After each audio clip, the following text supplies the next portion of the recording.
메리츠금융이 화재와 증권을 완전 자회사로 편입하기로 하면서 3사의 주가가 일제히 상한가를 기록했습니다. 경영 효율화와 주주 환원에 대한 기대 때문인데, 하지만 화재와 증권의 개인 주주들이 주식을 전환하지 않고 이 주식 매수 청구권을 행사할 가능성도 여전히 남아 있습니다. 배성재 기자가 알아봤습니다. 메리츠금융지주가 화재와 증권을 완전 자회사로 전환한다는 소식에 시장은 환호했습니다. 장이 열리자마자 메리츠 3사는 일제히 상한가를 기록했고 그대로 장을 마쳤습니다. 시장이 특히나 높게 산 건 메리츠금융지주의 고배당 정책이었습니다. 내년부터 3년 동안 당기순이익의 절반을 주주 환원에 사용하겠다고 밝혔기 때문입니다.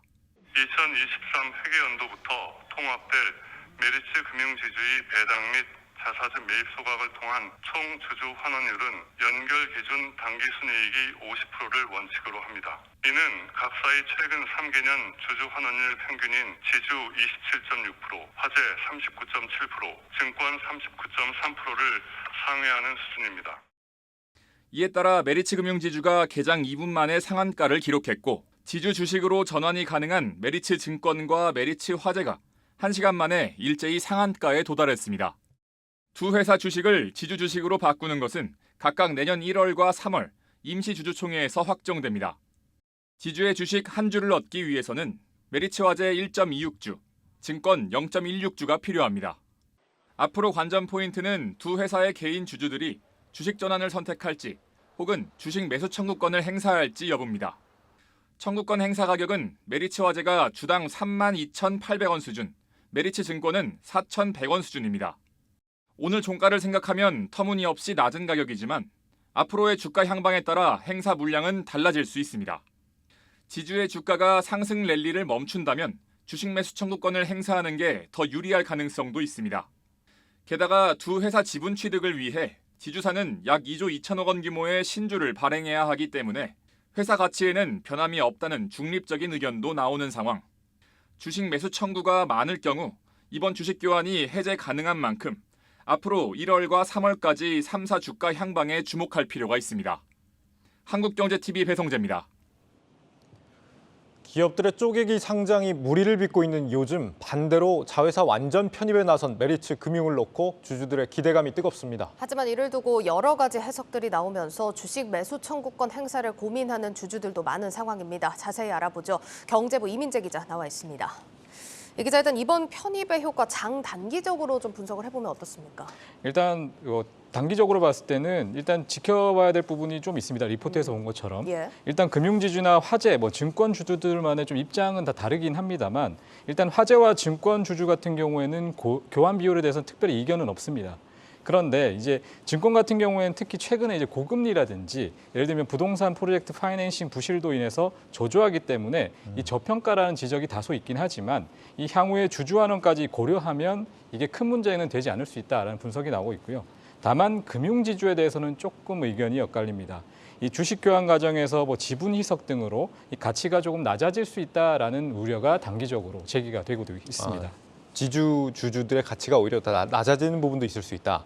지금 최근 10년 새에 이제 금융지주 주가가 나머지 증권이나 화재보다 더 많이 올랐기 때문에 오히려 지금이 이제 지주의 주주들한테 오히려 유리한 상황이다라는 시각도 있는 것 같던데요. 맞습니다. 장기적으로 뒤에 또 설명을 하겠지만 장기적으로는 당연히 훌륭하긴 한데 이 단기적으로는 어쨌든 간에 기존에 없던 주식들이 새로 들어오는 경향이 되기 때문에 물로 따지자면 어떻게 보면 더 많은 물이 들어와서 기존의 이 어떻게 보면 희석이 되는 구조가 되기 때문에 오히려 어떻게 보면 금융지주 입장에서는 불리할 수 있다라는 의견이 나오고 있습니다. 장기적으로 보면 그러면 어떻게 보고 있습니까? 전망을? 일단 장기적으로는 아무래도 실적면이 다 플러스가 되는 것도 있고 그리고 승계보다는 주주 환원에 좀 집중을 하고 있고 또 지배 구조가 건전화된다는 점에서 아무래도 조금 더 우위에 점할 수 있다라는 분석이 나오고 있습니다. 그렇군요. 알겠습니다. 일단 다르게 보면 일종의 자진 상장 폐지라고도 좀 볼 수가 있을 것 같은데 재무적으로 어두운 부분을 가리기 위해서라든지 아니면 승계를 위한 포석이다. 이렇게도 충분히 해석을 할 수 있을 것 같긴 합니다. 어떻습니까? 맞습니다. 이게 승계 발판이 되는 경우 가끔씩 있는데요. 예를 들면 대주주 측이 이득을 보는 구조로 이 합병의 가치를 줄이거나 또는 이제 늘리거나 하는 구조로 합병을 하기도 합니다. 다만 이제 메리츠 같은 경우에는 그런 우려에 대해서는 전혀 문제가 없다라고 선을 그었는데요. 대주주 지분 승계와는 무관하다고 일단 입장을 밝혔습니다. 앞서 대주주인 조경호 메리츠 금융그룹 회장 같은 경우에는 기업 승계를 하지 않겠다라고 계속해서 말을 해왔습니다. 지금 승계를 하면 어떤 조 회장의 지분이 79%에서 60% 세금을 내고 또 30% 이상 지분이 남습니다. 그런데 만일에 주식 교환을 하게 되면 이 지분율이 승계를 또 하게 되면 지분이 20%밖에 남지 않습니다. 즉 ESG 관점에서 거버넌스 G라고 하죠. 이 지배구조 관점에서 높게 평가할 수 있다는 분석이 나오는 이유가 바로 이겁니다. 네, 가족한테 회사 승계를 하지 않겠다. 이제 전문 경영인 모델을 계속 이어간다 이런 의지를 밝힌 셈인데 이번에 주주들이 주목하는 건 역시 주주 환원 부분이겠죠. 지금 어떻습니까, 이 부분은? 일단 딱 한마디로 얘기하면 주주 환원율 50%인데 네. 이게 3년 기간 이상 동안 당기 순이익 50%를 주주들에게 쓰겠다라는 내용이거든요. 네. 이 방식은 주가 저평가 수준에 따라서 좀 여러 가지가 있긴 하겠지만 대표적으로 현금 배당을 하거나 아니면 이제 자사주 매입을 이 50%를 쓰겠다는 겁니다. 또 여기다가 이를 진행하기 전에 메리츠 화재라든지 이 메리츠 증권이 이 합병을 하기 전에 자사주를 소각하고 이를 또 하는 방법이 이 합병 절차 전에 마무리될 예정입니다. 알겠습니다. 일단 이번 얘기를 좀 종합을 해보면 일단은 이번 자회사 편입에 대해서 좀 긍정적으로 보는 시각이 많은 것 같습니다. 네, 맞습니다. 발표한 내용으로 보면 충분히 그럴 수 있다는 전망이 나오고 있는데요. 일단 워렌 버핏 같은 이제 장기간 가치 투자라는 대가들 같은 경우에는 이 눈여겨보고 있는 기업들을 보면 대주주가 지배구조상 지분이 충분해 이 안정성이 있고 또 대주주가 경영에 직접 참여하기보다는 전문가를 통해서 경영을 하는 구조를 가지고 있습니다. 이 메리츠 금융 사례를 보면 직접 경영에 참여하지 않는 대주주와 또 오랜 기간 각 기업을 맡은 김영범 부회장이라든지 최임은 부회장 등들이 있는데요. 이와 관련해서 좀 들어맞는다 이런 얘기들이 나오고 있습니다.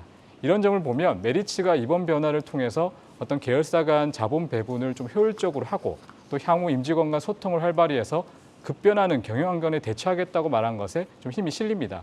그렇다 보니까 이 수조 원 규모의 이제 다소 무거운 이 메리츠 금융의 주가가 상한가를 갖고 또 공매도 투자자들은 막대한 손실을 볼 것이란 전망이 나오는 이유입니다. 네, 조정호 회장은 지배력은 낮아지는 대신 지분 가치가 조 단위 수준으로 늘어나고 배당 수익도 더 받아갈 가능성이 높다고 합니다. 이래서 일반 주주와 대주주 모두 이득이다라는 평가가 나오는 것 같네요. 경제부 이민재 기자였습니다.